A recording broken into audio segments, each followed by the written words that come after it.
Hello, and thank you for tuning in to the Flatirons Syndicate Motorsports Podcast. This show is brought to you by Flatirons Tuning, your source for any aftermarket or OEM Subaru parts. Be sure to check out our store at flatironstuning.com and stay tuned with Flatirons Tuning.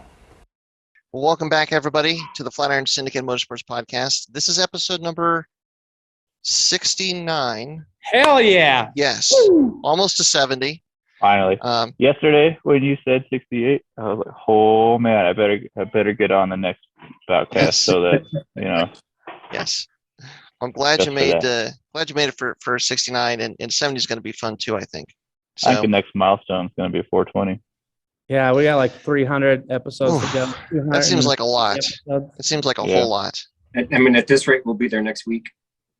Right? Yeah, if we just start recording them like 3 a day, no problem. Uh-huh.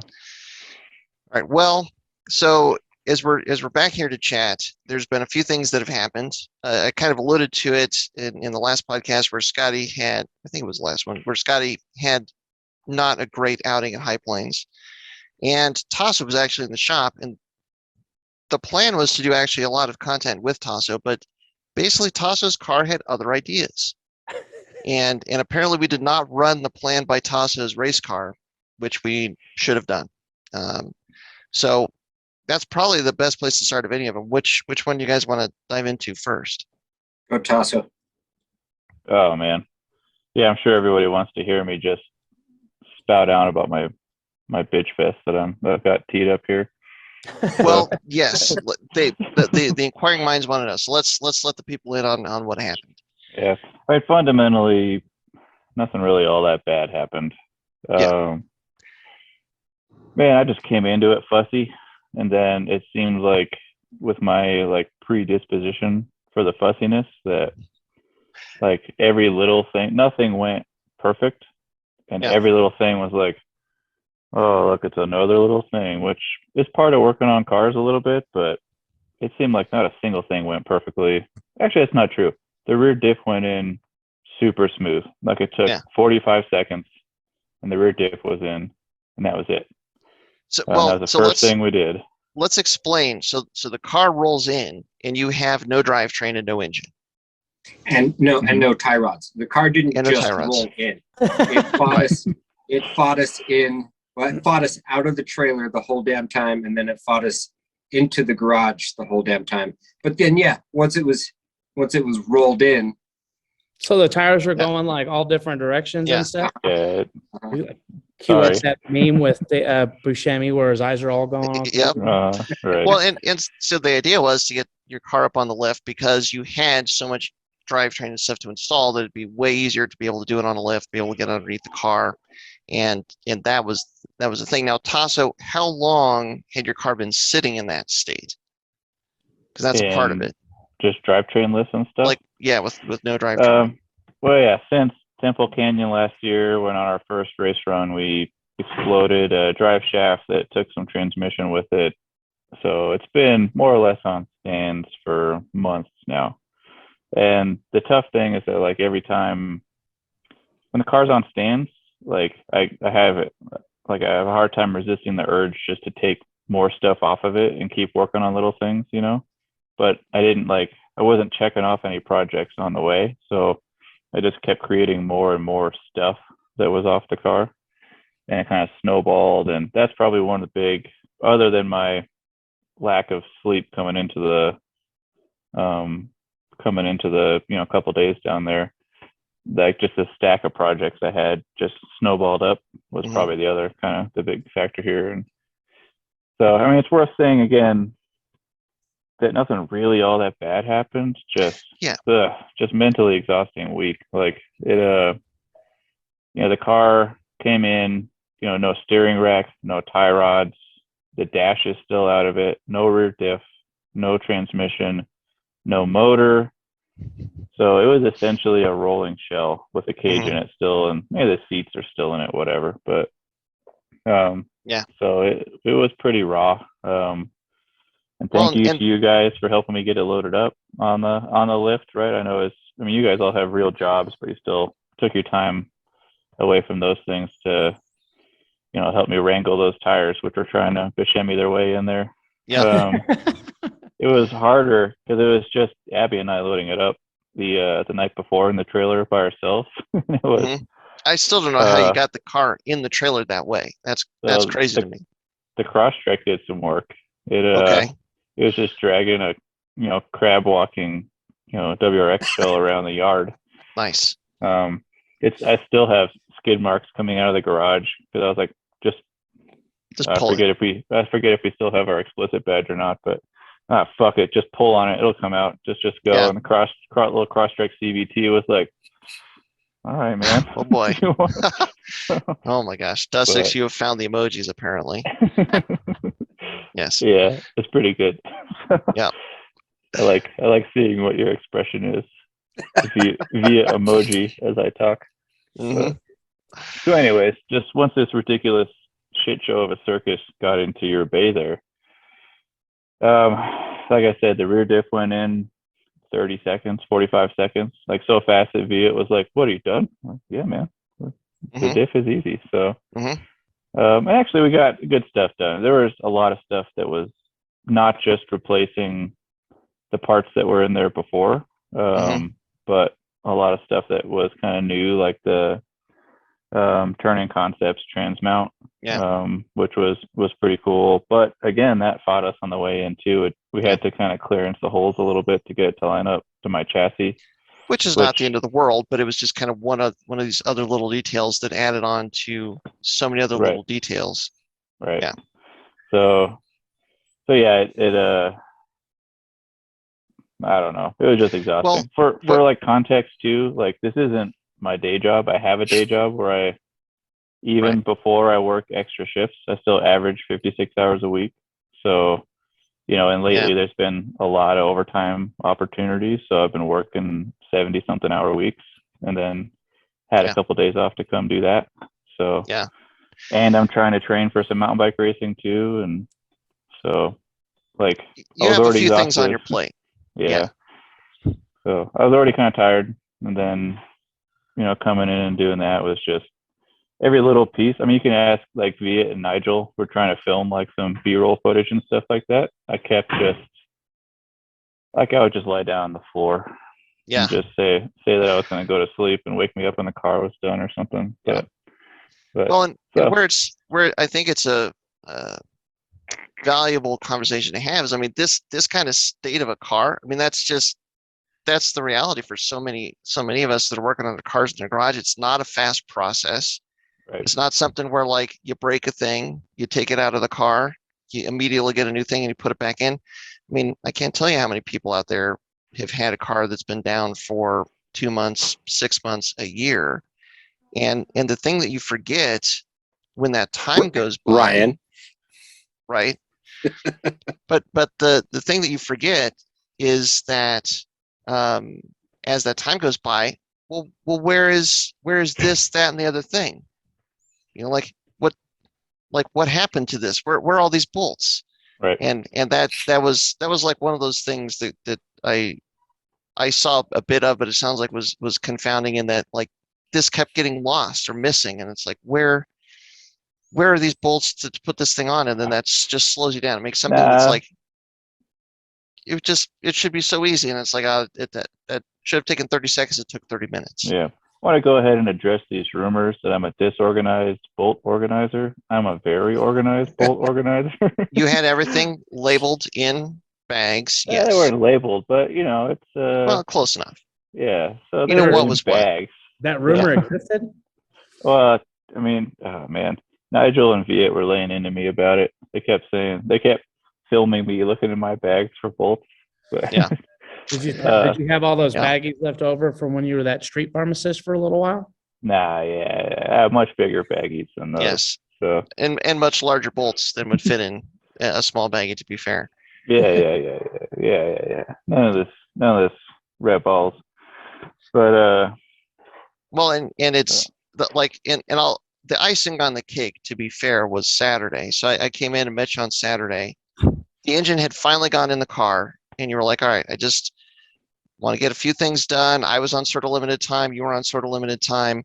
Just want to get a few things done, and then we'll get the car loaded into the trailer. And the first thing that you went to do is like, you just put the engine in the car. So this is the SI transmission, so it's a pull style clutch, which means that the throw-up bearing has to snap into the cage on the clutch, which is usually done by like just pushing on the clutch fork. And he did that, and what happened? Nothing happened. Nothing happened. Yeah. There might have been, there's a push, then there's a hit. There might have been a hammer swing. Hammer came out just in case. Yeah. Yeah. It's not the first time I've had throw-out bearing to clutch engagement issues. And so fortunately I've learned the lesson, like before you go assembling everything, get set that part, right? Because you might have to pull it all back out again. Because I've done that where the car has been ready to run and I hop in the car to start it and I put the clutch in and then I hear it pull the cage out of the pressure plate. Yeah.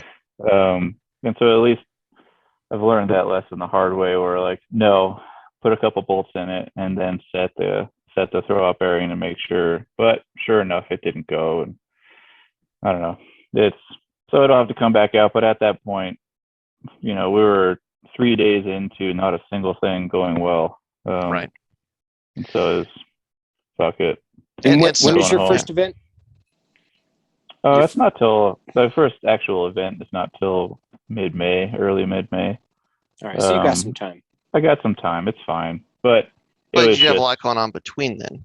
We had planned to get so much done in those 3 days, and then ultimately all we did was get a rear diff and a transmission, and that was kind of it. So, and a steering rack. Yeah, and it was much easier to push the car into the trailer than it was to push it into the shop. Yeah, that's right. So yeah, we got stuff done. It was a overall positive effect, like the result was whatever, but it is just morally demoralizing, just the whole, which is fine. And I sound like I'm just a big old baby right now, because everyone's sitting there thinking like, whoa, what, you had a couple things go wrong a couple days on a lift? How spoiled are you? But I get it. I get the context here. I'm having a good time still. I still love cars, but man, I don't want to work on them right now. I'm going to go race bikes next week and just not think about cars at all. So the worst thing ever is fighting with the engine to get it back in the car and then knowing that now you have to take it right back out again because that throw-up bearing didn't seat. The good news is, it sounds like it's been you before. Like you said, you didn't put a single thing on the engine otherwise. So now you can basically just remove it again, fix the clutch cage, and then put it back in. I'll have it out, and it's 5 minutes from coming back out, so that's fine.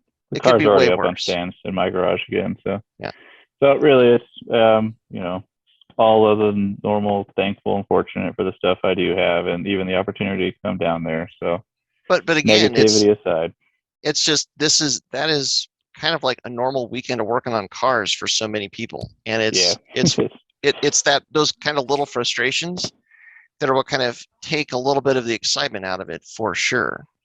So I mean, I think I'm like that. Like a couple weeks ago, I had to do rear brake pads on a Toyota 4Runner that I daily drive, which rear brake pads super easy. So I get the car up in the air, like just one of the wheels, take off the lug nuts, and the wheel won't come off.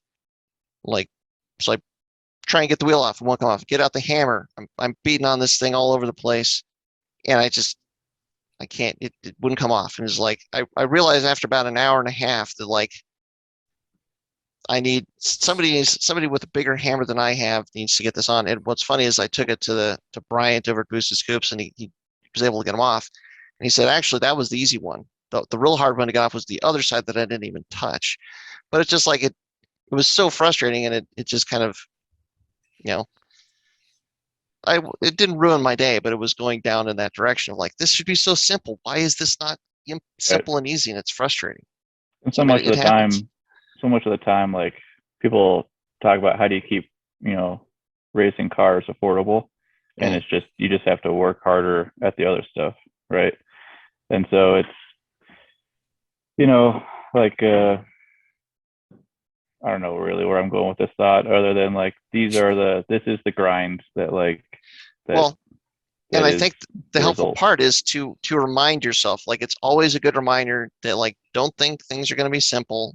Don't get too far ahead of yourself, because like even I think on Thursday when you brought the car and you're like, yeah, we're gonna have everything together. My goal is to drive it into the trailer by the end of the day on Friday.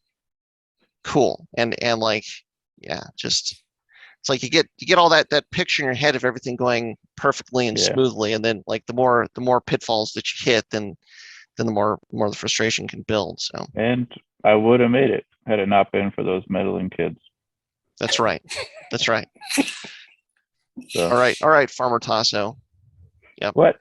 Scooby-Doo. Because it's always the farmer so and so that it was in the mask. Sure. You know. Mm-hmm. Oh yeah, there we go. Yes. Well, I mean, you know what has to happen, and progress was made, and you're getting close. And the good news is you've got all of the pieces that you need: the functioning transmission, rear diff. You've made some interesting changes. Actually, the other part of that conversation we should have. So we made a whole video about figuring out how to set up your rear diff. We came to a conclusion. It was set one way. We took it apart. We reset it, and then we put it back to what it was. Tasso, what was the setting that you used when you put it back in the car? It's two-way now. It's a two-way again. So yeah, this way, that way, back again, and it's gone 1.5 to 2, and back to 1.5, and now back to 2, and now it's in the car. So it's in the car. Not change it now. Yeah. Well, until next time, but yeah. So yeah, it'll be curious. I'm curious to see what you think of it and how it works. So yeah, I'm really excited. It's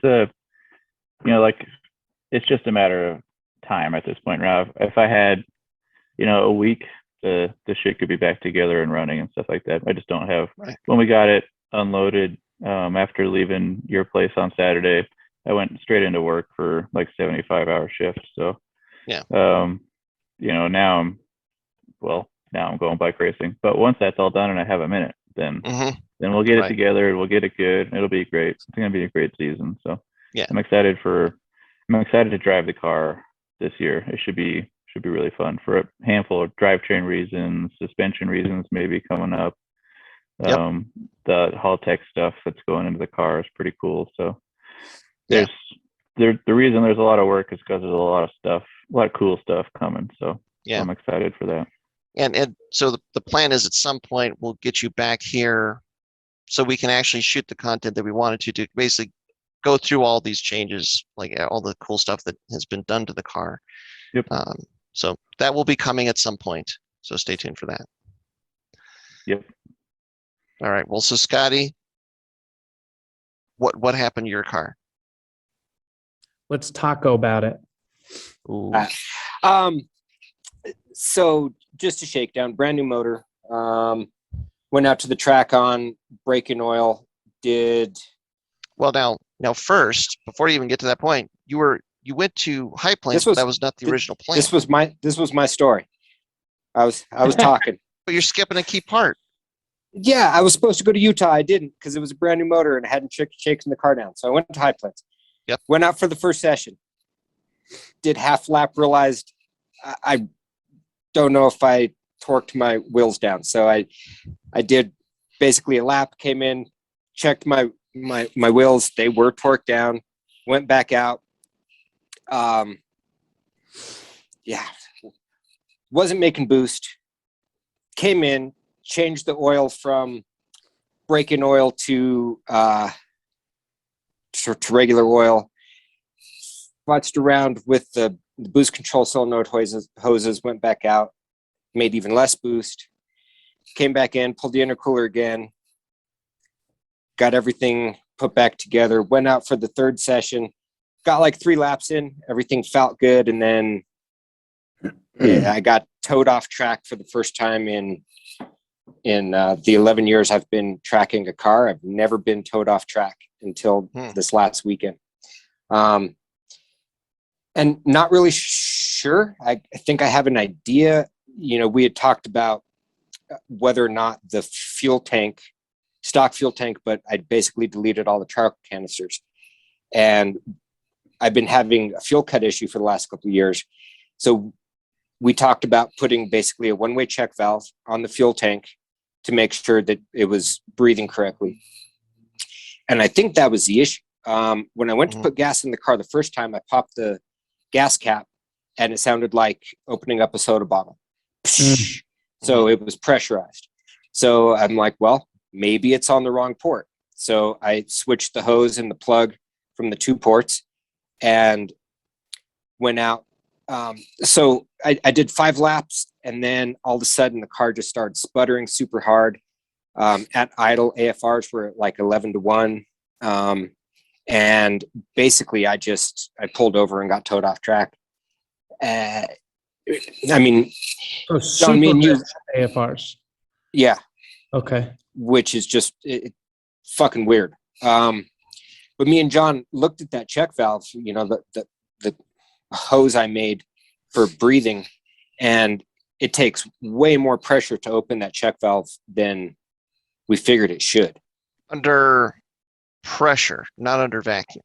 If you're pushing it open versus pulling it open. Yeah. Is it a rollover valve, or is it just like a check valve you guys are using as basically a rollover valve? No, so it was basically just a it's a one-way, I think it's a flapper valve it's a 1/2 inch. Yeah. 1/2 inch, just like basically whatever. Yeah. Yeah. So we've got a little Mighty Vac vacuum pump with a gauge on it, and that gauge only reads at vacuum, or the pump is only configured for vacuum, but under vacuum it would open up at like less than 1/2 PSI of vacuum. So pretty much you squeeze the pump and it's open. But in trying to blow through it to open it, it seems like it takes more pressure to push it open versus, which is just really weird. But so anyway, when I got back from the track, I went to just put extra fuel in and opened up the fuel tank, and sounded like soda pop again. So either way, through both of them with that check valve, it was pressurizing the tank. So I'm thinking that was basically just the main issue, is the tank was not breathing at all. So I took that thing off completely and went back to that little, basically U-hose that I've been running on there. Talk about putting fuel in the car when you got back here too. Oh yeah, and when I got back, so soda pop opening the fuel cap, but then just a 5-gallon jug, I got like 2 gallons in, and it just started pouring out. So it wasn't out of the filler neck. Out of the filler neck. So I mean, it wasn't breathing enough for me to even put fuel in the car. So my car does that all the time. I can't, it always has ever since I got it. I can't, it takes me a while to put 5 gallons of fuel in the car. I have to sit there and dribble it in at a slow rate. And at this point, even I've bypassed charcoal canisters, and my car is fully de-evap and stuff like that. But it's just it doesn't seem to cause a lean condition for my setup, or it doesn't cause the issues that you were having for sure. But I'm at the point where I'm about to just take the whole tank out and just start from scratch with the venting and everything. So. Yeah. In trying to diagnose the stumbling issue or the fuel cut issue that Scotty's been having for a while, one of the things we were looking at is the fuel tank, because all the electronics are disconnected, and there's a valve that they say is do they call it a purge valve or a charcoal valve or something? I can't remember what they call it. Yeah, I forget what they call it also. But it's this electronic open valve that runs to the charcoal canister and then back, and the canister is gone, but that valve is still in place. The plumbing was still in place, and so we were wondering, would the fuel tank be able to breathe or not? And that's where it seemed like, well, if you know where there's a port on the top of the fuel tank, well, to be able to vent that to atmosphere, then that it's venting. That's where Scotty started at this point, and then it seems like that's actually what caused the issue somehow, which doesn't seem to make sense. But not being able to put fuel in the car, I mean, that's pretty conclusive. None of this is making a whole lot of sense, but I mean, I definitely had more issues trying out this check valve than I did before with the fuel stumble. So I went back to the hose I was using, and we'll see what happens in 2 weeks at La Junta if the car runs. So, but now, having gone through all of that, are you glad that you went to High Plains instead of Utah? Oh, I'm super glad I didn't drive 8 hours out to Utah to have to have this happen. Utah's where I took my motor out, and I have, there's vengeance in me for that track. Like I need to go back. Like, I need to go back so bad, but I'm glad I didn't make the drive out there, to run into the same issues. So was your fuel pressure like super, super rich when you were at idle, when the tank's pressurized like this? No. And that's what's crazy is everything else read just fine. And so I pulled off in between turn 2 and 3, and I sat there and I had to just on the gas in order to keep the car running. And then by the time Glenn got there, AFRs went back to 14.7 and it was idling. It was purring like a kitten. So Glenn shows up, jumps out, hooks up the tow strap, and then here's the car running, and looked at me all confused and came over and he's like, "What's going on?" I'm like, "Man, I don't know." All of a sudden it started running like shit, but I'm not going to risk driving it back right now. So he towed me back, and then, just sitting in the pit at idling, everything seemed just fine. So it's almost like somehow maybe it got too much pressure and it finally popped that check valve. Just while I was sitting there. But you'd think it wide open throttle for 5 laps that it would have built up enough pressure to actually pop that check valve. So what's your return lines? It's like your fuel line, your pressurized fuel lines like -6, right? Right. Well, it's the stock metal lines up to the surge tank, and then it's 6 in and a 6 return to the surge tank, and then the stock metal line back to the main tank. We have this problem with BMWs, like on E36s, where the return manifold isn't big enough for the volume of fuel of a high volume pump. I had that problem before. I put a big pump in there, and when you were really, really running it and the pump's going full bore, you would start to see my fuel pressure rise. I didn't know that's what it was, but I was able to witness it later. And it was all because of the amount of the restriction in the return side. And actually, but your return's going back to the tank, the surge tank, right? Right. Didn't we return from the rail to the surge tank, and then there's a return from the surge tank to the fuel tank. Right. But you got to think too that fuel tank, if the fuel tank's really pressurizing, it's also pressurizing the whole return line side and not letting it return fuel back. That was the speculation that kind of sparked all this, as far as what could be causing this fuel stumble. Because I think we went into detail at one point in one of the other podcasts, but we can hit on it again. But it's like you're getting this weird intermittent surging or stumbling, but it seems to be related to temperature, but when it's cold, not when it's hot or something like that. But basically one of the questions that came up is well, if there's positive pressure that's forming in the tank that's going up the return line, could that gas or that pressure that's going up the return line be getting into the rails through the return or something along those lines? Right. There's something that's interesting too from when I drove it last year at Pueblo. When it would do that fuel cutout, I would look at the fuel pressure, and the fuel pressure was way below what it should have been. Zero. Before I took it into Harvey, and he basically just turned up both pumps to max. Anytime it would cut, it would drop to between 0 to 5 psi, and then just go right back up to 45, 50 psi. So it's just wide open throttle, and it would just pop 0 psi, and then right back up.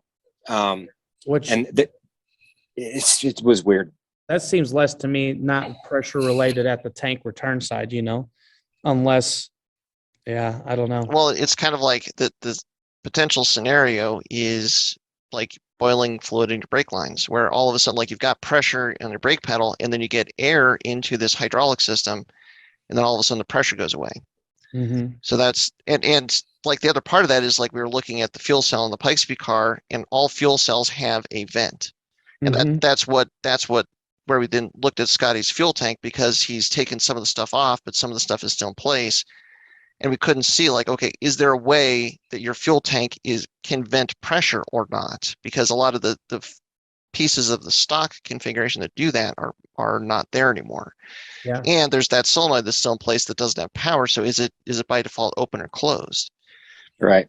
I'm sure it's closed because I'm imagining the factory one. So you'd figure they wouldn't want these cars venting all the time, right? When the cars are off. So they have it where it's closed. And then when you start your car, like especially when it's cold or whatever, I think that's when it queues up that regulator or whatever. Mm-hmm. And it's putting like vapors into your intake manifold.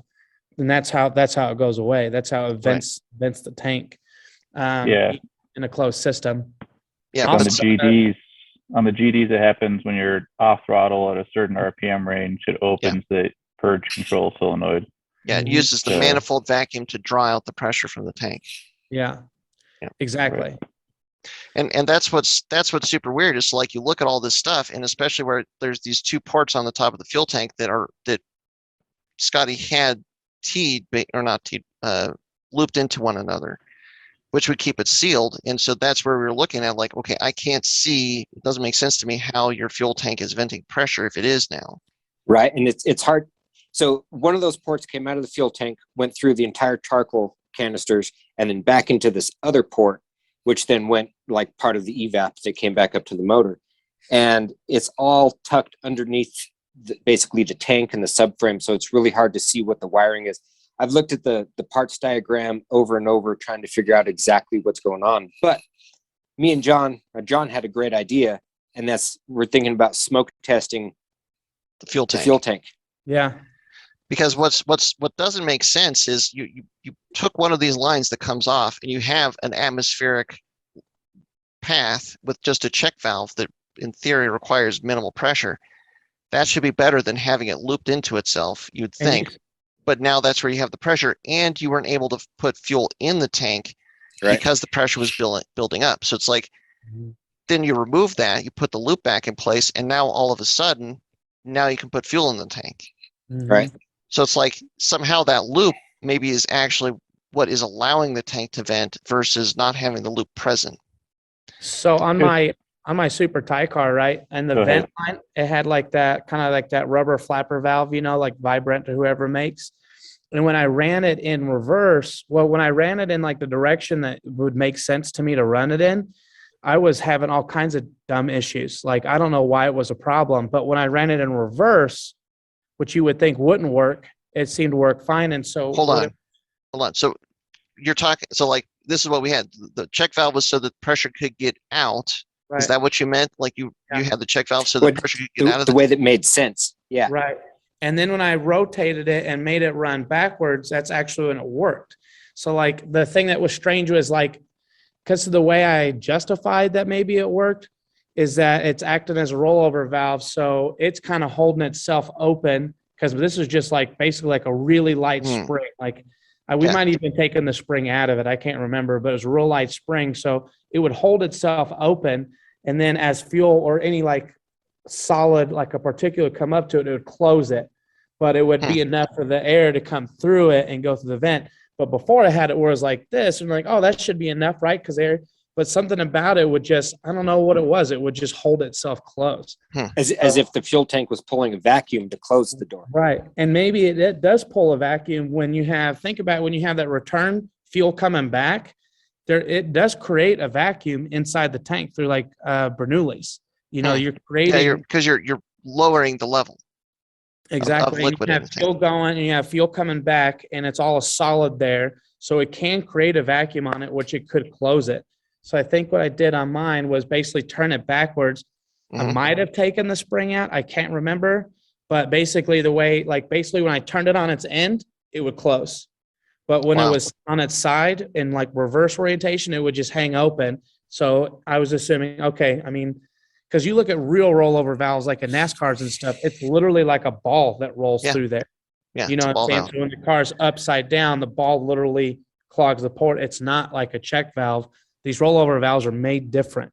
And I think that's part of it. And so I don't know. It was something weird. And there were the one other, this is where I think just smoke testing the fuel tank, because at this point, like knowing the configuration that worked, what it is, the assumption is if we get any kind of like bring it up to 1 psi of positive pressure, it's going to be escaping somewhere. And I'm deadly curious now to know, okay, where, because like which line it's coming off of would be interesting. But you make an interesting point, which makes me think that maybe there's 2 check valves on a fuel tank, on a factory fuel tank, one that opens under vacuum and one that opens under pressure, which could potentially be those 2 ports on that fuel tank that you have looped together.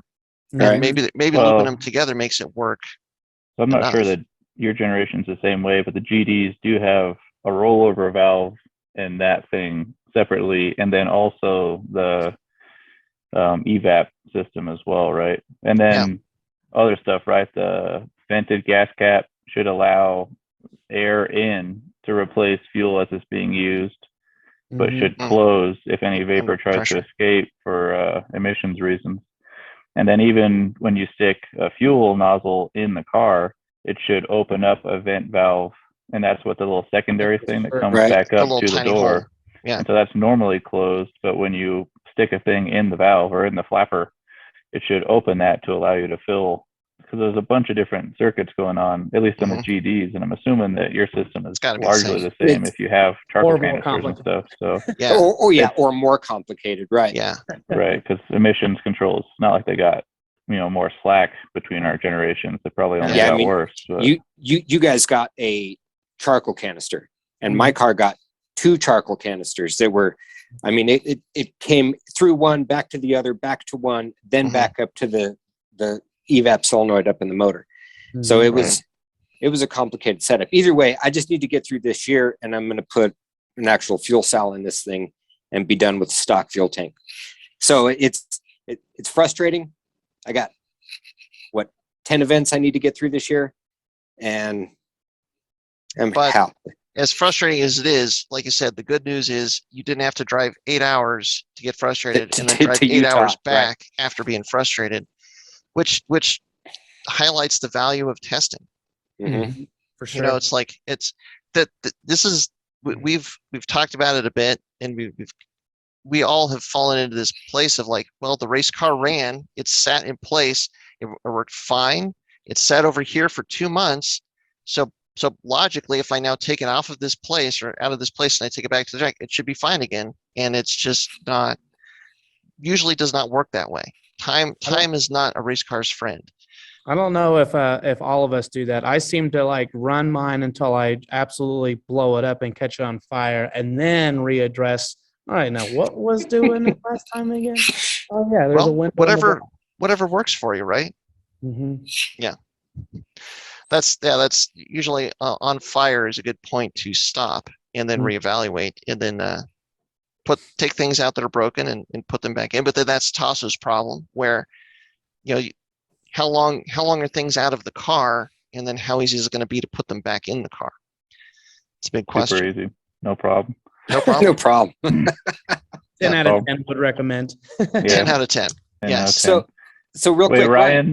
Ryan, where's your car at right now? Yeah, good job, Tasso. It's like over there somewhere. Oh, okay. How long has it been sitting there? Well, I'll give you a reaction for that one. I've only had the the car at PPIR and kind of technically apart since Thanksgiving. Okay. So, which is kind of funny. I mean, we were talking about like where shit gets placed and everything. I did pull the engine out of it like pretty much right away. And, but I like to, all the suspension and all the other bolts and stuff like that, literally have only been out of the car since basically December. So, and then you stole a bunch of parts from that to put on the Taiku car. Yeah. And so I got to it's funny is because I rolled the Taiku car into my 2-car stacker to try and make room in my shop for Ben's car and my car. I don't know. It's just it's crazy. But Ben's car's gone now. My yellow car's still in the stacker, and the blue car's back on the lift. And I got the last inner fender pretty much cleared out. So like they're all pretty much like, other than like getting up and where the top of the strut mount is, like all that in there is just like it's hard to get up in there. So other than that, The wheel wells are done, and I need to do. I've got like the inner side of the undercarriage, like inside the frame rails, stripped with the rubberizing. So now I got to go onto the outside and do that on the outside. But so it's getting pretty close to at least being able to weld stuff on the outside of the car, not so much on the inside. I mean, the inside with the cage and stuff is a huge pain in the ass. It's like a lot of it I have to torch out because the cage is literally like take the rear fender on the inside where it's coming down into that notch. The cage bar is like right there. And so you got all that seam sealer right there that if I want to stitch weld that, which I don't know, I'll have to like really assess it, but I have to torch that stuff out because you can't get a grinder on it, So let's just explain what you're talking about here. So this is the blue car, not the yellow car. So the blue car, so the engine's out of it. You've taken basically everything is out of the blue car. The blue car is now a shell with a cage. Yeah. There's nothing in it, no wiring at all. No wiring at all. With the purpose of seam welding the unibody, the body of the car. Yep. Okay. So the Taiku car, like, can you tell, was it stitch welded? Was it acid dipped at some point? I'm pretty sure that car was acid dipped, and it is the entire fucking thing is stitch welded. Yeah. It is beautiful. Even like stuff wouldn't for do. episode 69, that's the kind of porn that we need right there, is just acid dipped cars and factory stitch welding. It's funny. Oh. I would love, so there's a shop up in Denver. I had quotes. This was earlier. This is probably at the end of last year, quoted to have my car. Basically, they do acid. I don't know what they call it now. We'll call it a solvent dip. They do like a solvent dip that strips everything. And I think the quote on it was like $2,200 is what they quoted me. And I was like, man, I think I could save myself $2,200. But I mean, what you would be working with would be so much nicer. I mean, you're probably talking about a 25, 30 pound weight reduction just from solvent dipping. Easy. If I could get 20 pounds of weight reduction right now for $2,000, that's a budget. Like that's an economic move. I'm right there with you. But there's an asterisk to this. So when they do this solvent dip, it's they're taking out all the seam sealer, all the sound deadening, all the stuff, good, but also all the paint. Yeah, like you get it back, and it is a bare shell. Like, but even there, like this is the thing that's always bugged me. I love my red car, but red is the heaviest pigment color. Versus all the other paints. Look it up. Probably because it has the most layers. It's got iron in it, I guess, to make it red, or something. Okay. I don't know. That's where the research starts to fall apart. But somebody went to the trouble to weigh the Subaru paints, and the red was the heaviest, and it drives me nuts knowing that my car is heavier because of that. So. Oh man. But it looks good. But I mean, like the idea of stripping all the paint off the car is a beautiful thing. Like they're race cars. You don't need it. You put a skim coat of like whatever your base color you want it to be. Maybe you wrap the outside like whatever. But I mean, if I could have acid dipped this, I mean, I probably put $2,000 to $3,000 of my own time and labor into stripping this car down the way Ryan's doing right now to stitch weld this car. But I mean, $2,000 to acid dip this would have saved me, 3 weeks of my time, and I would have lost, another 20, 30 pounds. The other thing that I just wonder though, taking all the paint off, is then do you have to worry about corrosion? Like at some point, because you leave something that like a metal that is stripped of any kind of seal, like paint or whatever. We're not daily driving these things. Well, no, but even just to atmosphere, corrosion can you get form. Surface oxidation. Yeah. Right? You get the patina, and then you clear coat it. You'll never get. I did factory paint is so much smoother and nicer than anything that I'm going to be able to do too. Though, like, sure, I'm with John on that part. Like, the factory paint on these Subarus are already hella thin. I'm okay with the fact that there's still paint there, and it's not like I'm going back in with the lightest paint. So like, all the stuff that I'm going to put in the engine bay and in the fender wells and on the underside of the car is probably going to be like that black or gray Steelite. Have you seen that stuff? It's basically like it's infused with stainless, I think, and you can weld on it whenever you need to. Yeah, it conducts and you can weld right through it, which is pretty cool. Yeah, which is super nice. So like you basically go through all that work, you prep everything, you put it all back together, and you're like, oh shit, I really need this bracket here. And now you have to like clean all that off, and then like you're already starting to compromise it. So like from the paint perspective and a weight perspective, I'm not necessarily worried about that. And my goals are pretty, I don't know, they're pretty high. I mean, I'm trying to get 2,650 pounds, which is pretty light. Yeah. The yellow, that's where the yellow car is at. And the yellow car's got at least as many metal bars weight wise as the blue car does in it. So, but does it? I think, I mean, it's got the. I would love to know what the wall thickness of that is. Probably like 30 thousandths. It's probably yeah. But yeah, I mean, but that car also has glass in it. You know, it's got stuff like aluminum roofs and carbon whatevers. But either way, if I can get close to that, I'd be super, super happy. If I get down to 2,700 pounds and it's a car with 500 wheel and big giant tires, then I'm not going to complain about that. I think it'd still be fun. I think it'd be all right. That's one of the things I was most bummed about this last week, hanging out with you guys down there working on my car. Is I was really hoping to get it all the way good, like skid plates on and everything, to weigh it. I was really, because I've had a bunch of people that, oh, what's it weigh? What's it weigh? Like, I wish I knew. I have a hunch, you know, but I was really hoping to get a solid number. Our scales are just going to give you a hunch anyway, because they're 5% off, apparently. 5% off.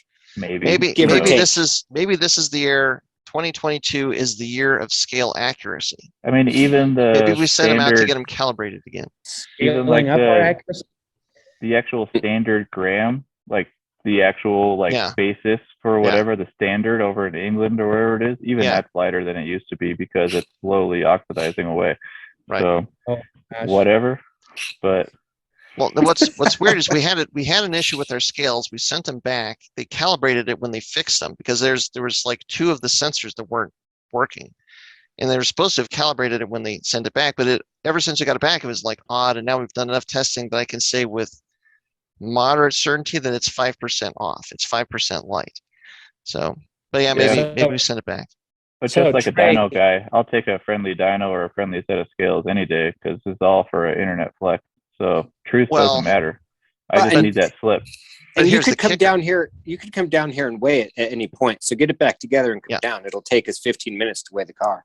Well, and the conundrum is like where Scotty's at, trying to figure out if he has to take 100 pounds out of his car to get to the weight that he needs to be at so that his cage is legal or not. Like, turns out that cage or scale accuracy can be really important. Have you weighed back to back? Because I'm sure you weigh for NASA, right? So have you weighed back to back on your scales and then on a certified scale like that? Yeah, but with NASA, it's with driver and it's like how you're coming off the track and stuff like that. I mean, but the answer to Tasso is yes, and that is largely what has pointed us to the fact that our scales are light because Scotty knows with like he's weighted on our scales and then he's gone and got teched for NASA, and there's about a 5%. And I mean the Pikes Peak car also. We weigh the Pikes Peak car and then we go put it on the scales for tech for Pikes Peak, and they're different. Though the other one that's the most baffling is the year that we put the carbon fiber hood on, it took all the weight out of the doors, and we know that we saved about 50 pounds on Pikes Peak scales. It actually weighed like 30 pounds more than it did the previous year. Right. After we know for a fact from taking everything out and weighing it that we actually were like 70 pounds lighter. So see, and that's one of those goofy things. Like, we sent our scales in, got them calibrated, and they read this. NASA sends their scales in, gets them calibrated, they weigh this. Pikes Peak, the same. So who's right? Yeah. Like, I don't know who actually sorts their scales though, but I do know that SCCA, we sort our scales every year. So we just got our scale, SCCA just got their scales back, and they send them out for cert every year.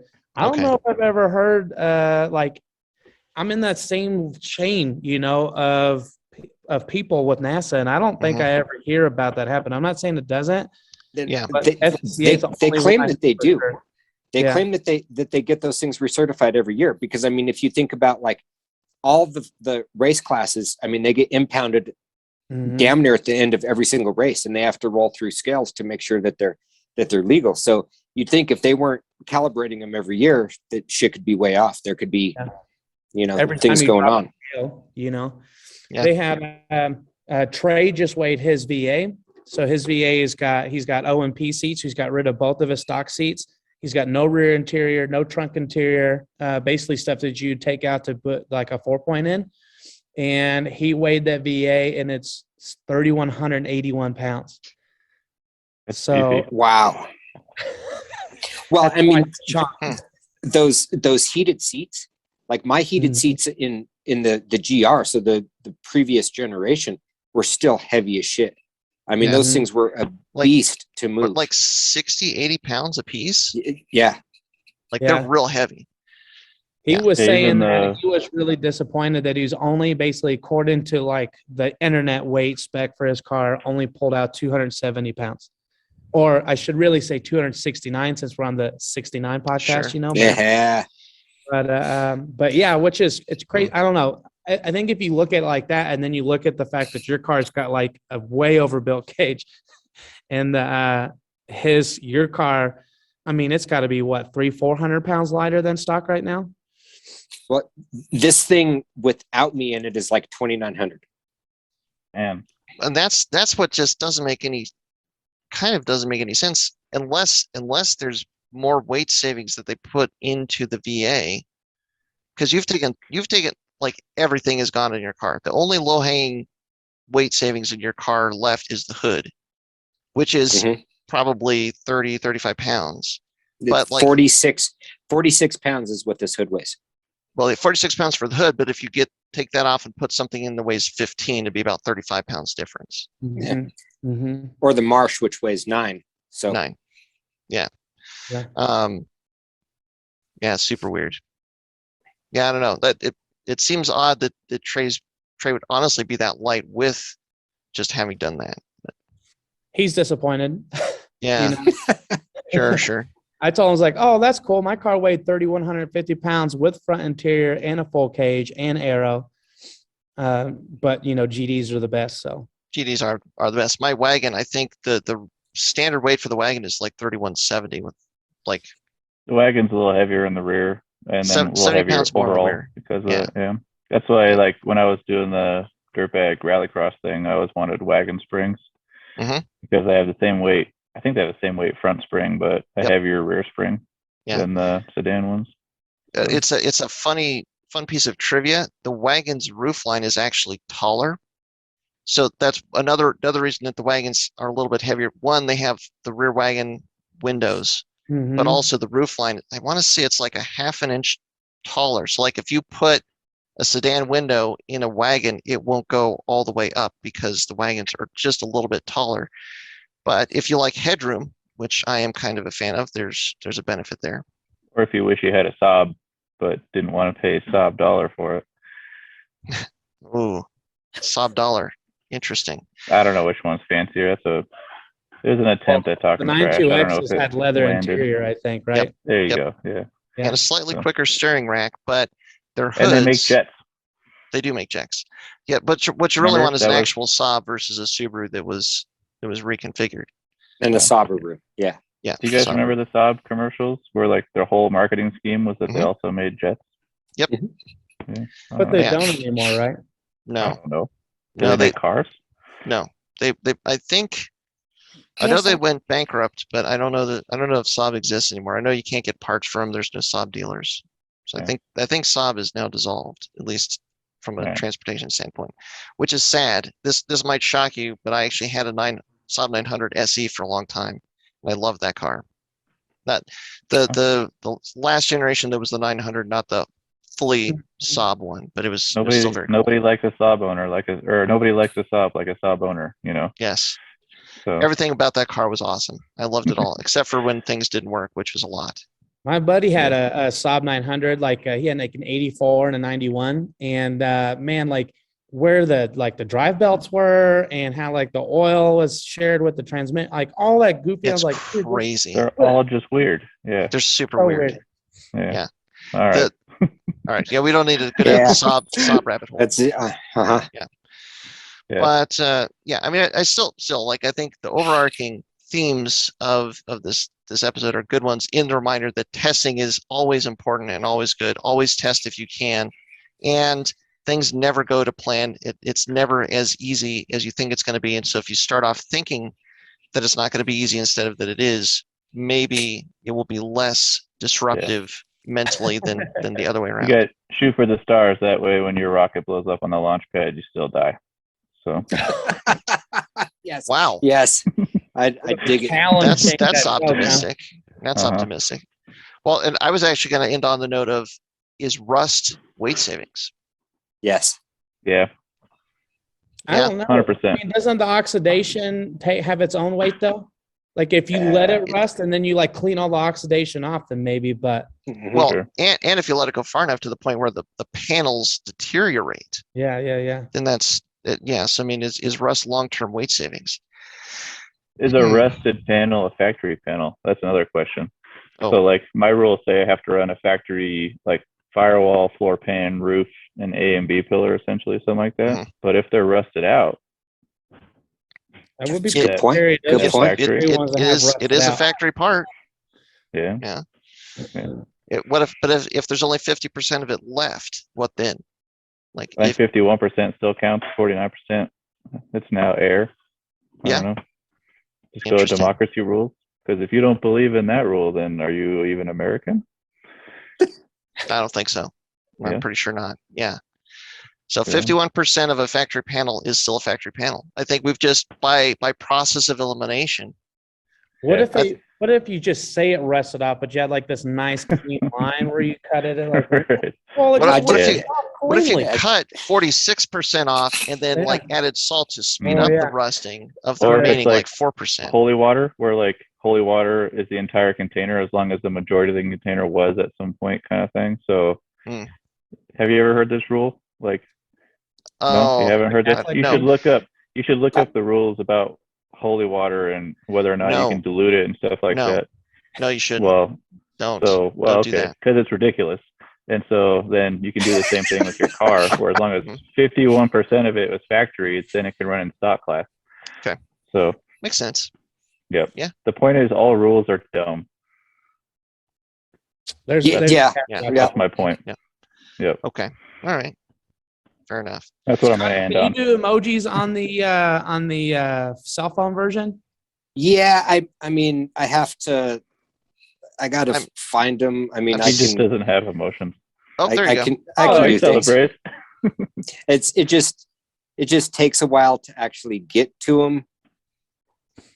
Oh, dear. And for the people that still listen to this as a podcast, they're like, "What the hell are they talking about?" This means that I'm hungry. Cheeseburger. Yeah, I'm hungry. You know what? I don't think these emojis actually show up on the recording either. I kind of hope they do, and I also hope that they don't. Yeah. But we'll find out. So yeah. Fun this time. This is about as professional as episode 69 should be. Yeah. I think we actually held it together really well for that. In fact. Yeah. Well, all right? I got a motor to go pull. So. Yeah, the engine is coming out of the race car. Spoilers. We're gonna find out. By Murphy's Law, and I have Murphy's Law literally sitting right next to me. By pulling the engine, we will ensure that the head gaskets were fine the whole time. But the only way we can find that out is by pulling the engine. Yeah, that is kind of a bitch. Oh, hey, look at this. You ready for this emoji? I got it. All right. Oh, nice. Whoa. Nailed it. Okay, Nailed on. I gotta find that too. For those who don't see it, it's the what's it's like sign is that? I think is that Aries? No, Gemini or something like that, right? Gemini, yeah, the twins. Yep. But it also works for this episode as well. Yeah, which it looks. Yeah, we can't see it, but yeah. Well, the Boy, this is as they say, this is good radio. Probably not. Yeah. Probably not. And it's probably not even going to come through YouTube. So we're going to just. I don't know. Well, you know what? Thanks for sticking there on to the end. Thanks for bearing with our insanity. What's more tomfoolery? Having a face for radio or a face for YouTube? Do any of us have a face for either of those things? Probably not. More insulting, I think. Speak for yourselves. I'm pretty. Well, okay, Scotty. Scotty's going to be the face of everything from now on. Yeah. Hell yeah. Good. Cool. All right. Well, yeah, I guess as good a place to wrap up as any is there. And thanks again to everybody for sticking around with us for nearly 70 episodes. And the episode 70 is coming soon. Yeah, I gotta sneak a correction in there.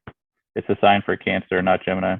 There you Oh, go. I just okay. didn't want someone coming at us, correcting us in the comments. So, Thanks, Tasso. yeah, Good job. Yeah, I Tom. mean, because correctness matters. It does. Just guys out there. Accuracy matters in terms of Accuracy scales, at matters. least. Yeah. Yeah. At least not the original gram, anyways. That's right. That's right. Well, yeah, thanks again for listening and sticking with us. And until next time, as always, stay tuned to Flatirons Tuning. Thanks, everyone, for tuning in to the Flatirons Syndicate Motorsports Podcast. Once again, we'd like to let you know that your support is what makes this show possible. Be sure to check out our online store at flatironstuning.com for any of your aftermarket or OEM Subaru parts needs. And as always, stay tuned with Flatirons Tuning.